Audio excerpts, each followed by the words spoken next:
What's going on, guys? Welcome back to this episode of Latest on Sports Podcast. Today, we're going to be going over our draft episode. This is not a mock draft, all right? There are certain things that are held to be basically just give-ems, like Chase Young to the Redskins at 2. But as you'll see in these drafts that we believe will happen, or not will happen, but rather should happen, you'll see that one of us actually does not have Chase Young going to the Redskins, which, I mean, as we all know, he probably will go to the Redskins. So that's what I mean by this is not a mock, and this is what we believe the teams should do. We've watched a lot of film on all these players, and basically we're going to try to keep taking account the rumors and stuff, but this is just going to be what we think should happen, what every team should do based on where they're at, what position needs they have. So it's just kind of a mixture. We're just going to go along with it. Yeah, and so this is a 3-part series. This episode will be picks 1 through 10. The next episodes will be picks 11 through 20. And the last episode will be picks 21 through 32. Now, if you click on this video and your team does not pick in the top 10, not go away yet, because we have trades and you might find your team picking in this episodes. So we're just going to start right into it. The first pick goes to the Cincinnati Bengals. Obviously, everyone thinks he's going to go Joe Burrow, and we think that they should take Joe Burrow also. I think that's a no-brainer. That's obvious. So we've both got Joe Burrow going to the Cincinnati Bengals. Next, this is where I'm going to get angry comments in the comment section. At number 2, I have the Redskins picking Isaiah Simmons, the best player in the draft. He plays corner, safety, outside linebacker, defensive end. Yeah, but if you saw the interview at the Combine, they go, Isaiah, your shirt says linebacker. What position do you play? Defense. So I have him going linebacker, safety, defensive player out of Clemson. And there's no need for the Redskins to take a D-end here. They have Jonathan Allen, Matt Ioannidis, who, if you Redskins are listening, you guys know he is very, very good and underrated. You have De'Aaron Payne, who was a first-round pick not too long ago, and a second-year pass rusher, Montez Sweat, who you guys traded picks to move up in the first round and gave away 2 second-round picks for Montez Sweat. Now you're just going to draft one at 2? I don't know. I think that you guys have too much potential going at 2. So what do you got? Well, as much as I agree with that, Isaiah Simmons had such a great natty. Chase Young is 16.5 sacks. Like, he's legit. He's so good at getting off the ball, shedding blocks and stuff like that. And I know the Redskins don't necessarily have that need, but when a generational player comes up like this, I think you have to take him. And so that's where my logic comes in. All right. So at pick number 3, this is the Detroit Lions pick. I have them trading down, and I have the Panthers coming up to pick number 3. And the Panthers would give up, obviously, their first-round picks. So they're going to swap a 2 and a 4 this year, then a 2 and a 5 next year. Some of you guys are probably looking at me like, that's a lot. That is a lot. But if you actually look at the pick in, I think it was 2017, where the Jets traded up to 3 from 6, they gave away their first round and 4 second-rounders. Oh, wow. So, obviously, there's a lot of capital to move up to 3. And at pick number 3, the Panthers are then going to draft a generational talent, Chase Young, to start building on this defense. They obviously signed Teddy Bridgewater, think that he's a franchise guy. They've got a pretty good offense, just signed McCaffrey. And so right here, they're going to start building that awesome defense. And I also have the same trade. And it has the Panthers coming up at 3 and the Lions going back at 7. The Lions make this move because their target is Jeffrey Okudah from Ohio State, and he'll still be there at 7.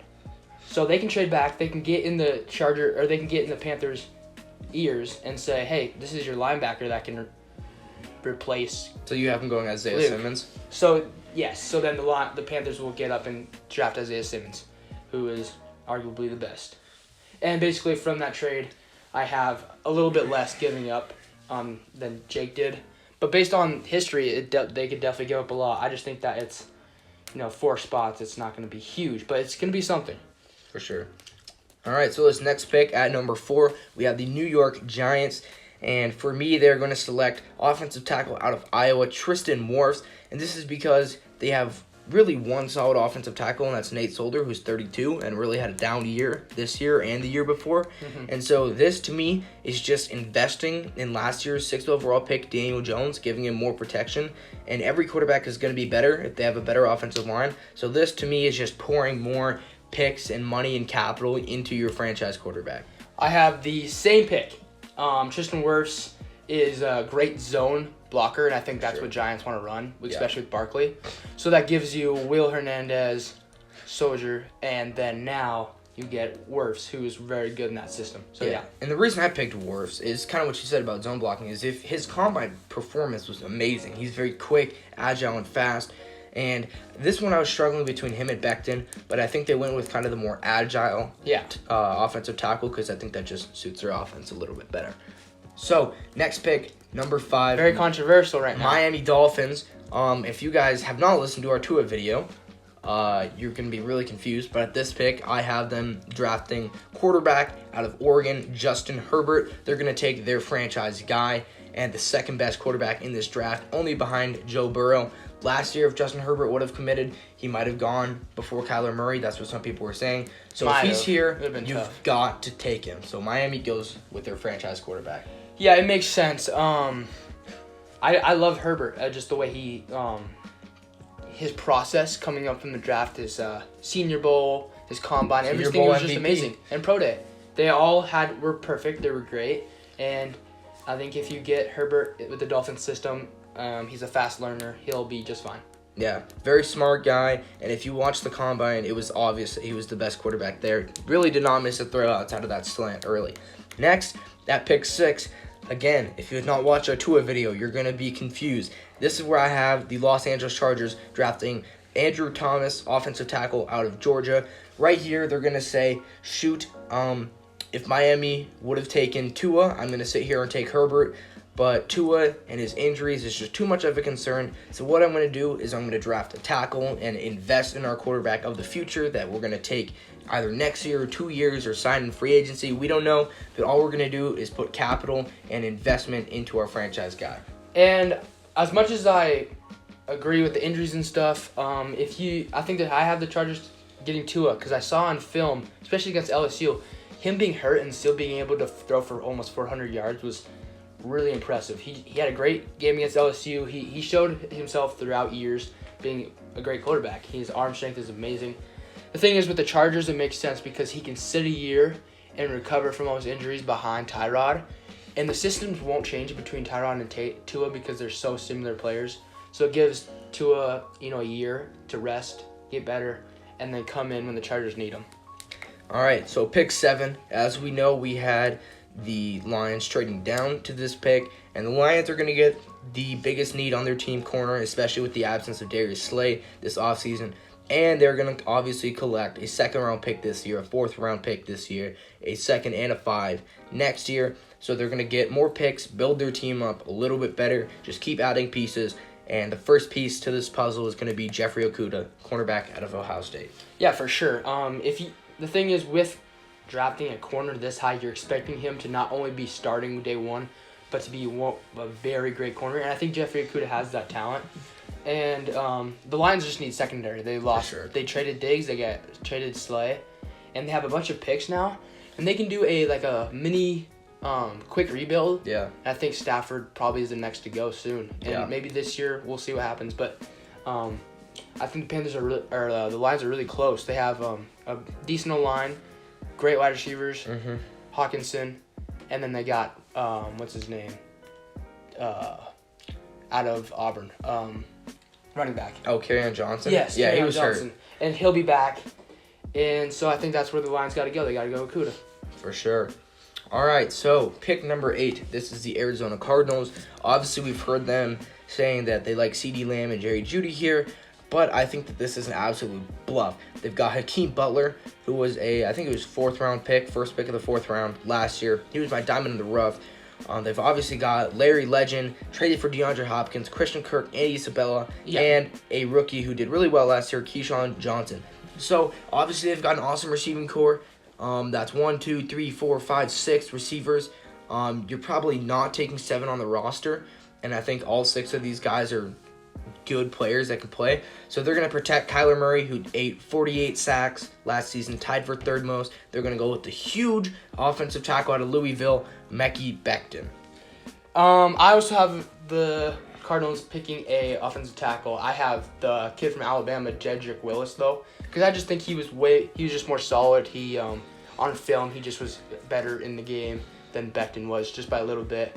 and so I think the Willis is going to be the most the one that makes sense. Yeah, the only reason I picked Becton over him is just because Becton's like 6'8". What did he weigh? Like 6'7". It's 6 foot, like 360 or something like that. Just a massive human eater. And runs a 5'1". Like, yeah, and so he's fast. You're not worried about him like toppling over because he's slow. But I think we'll it's have an to awesome watch film protection. on him just to see, because I haven't watched much film on him. I've watched more on Yeah, Jedrick. me And too. I think he's more solid. It'll be interesting to see how he matches up against those speed rushers. Obviously being so sure. big, see if he can kind of stay where he is and block.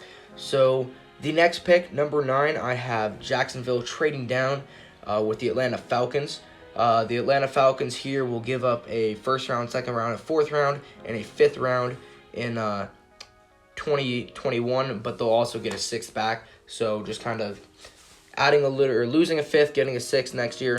But here, Atlanta is going to go, hey, Derek Brown has fallen all the way to 9. This is my shot to trade up.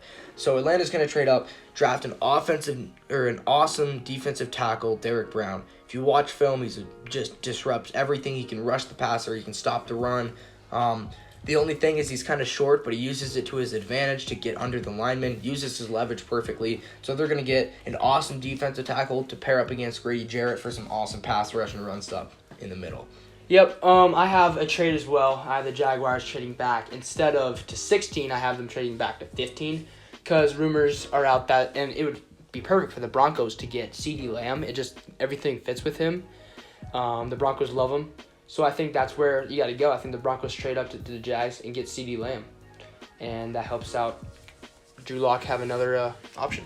And I think we both have Jacksonville trading back because really they just need as many talented players to add to their roster as possible. Yeah. So collecting more draft picks is the best thing that they can do at this point. Also, I think they wanted Javon Kinlaw, and that's who I think that if they traded back, he's still going to be there. For me, anyway. You're going to see that next episode. So for the last pick of this episode, the Cleveland Browns at number 10. For me, Baker Mayfield did not have as good of a year this year. So what they're going to do is they're going to protect him and invest. Like I said, if you guys know anything about me, as you've probably, I guess, you don't even have to know. You probably picked it up at this point. I'm a huge fanatic about building up front and investing in your quarterback. So, with that said, the Cleveland Browns are going to invest in their quarterback and pick Jedrick Wills, offensive tackle out of Alabama, just to boost their offense a little bit more, give Baker more time, let him feel a little bit more secure. And really, I think this is the best thing that they can do for their offense. I don't think they want to trade back here because I think they want an offensive tackle. And obviously, already you've got Tristan Wirfs gone at 4. You've got Andrew Thomas gone at 6. And you've got Mekhi Becton gone at 8. So the Cleveland Browns are not comfortable with taking an offensive tackle when they trade back. So they're just going to take Jedrick Wills where they are. So I also have the Browns, or I don't have the same as you. I have the Browns trading back just because I think the Falcons at 16 look at 10 and they say, Derek Brown's still there. They invest all their picks, or a lot of their picks, because they don't have a lot this draft. They give a lot of their picks to the Browns, offer a deal that basically cannot be not taken. And they get Derek Brown because I think that 2 or 3 players that the Falcons would draft normally, they wouldn't measure up to the effect that Derek Brown might have because he's just so disruptive and so nice. And to get him at 10 is definitely a steal. And there's more offensive tackles that are going, and you'll see in the next episode I have the Browns picking an offensive tackle later because I just think that the Browns just got an offer they couldn't refuse, so I think that's what happens. All right, so this is going to conclude this episode. Obviously, watch the next one and the second one for picks 11 through 20 and 21 through 32.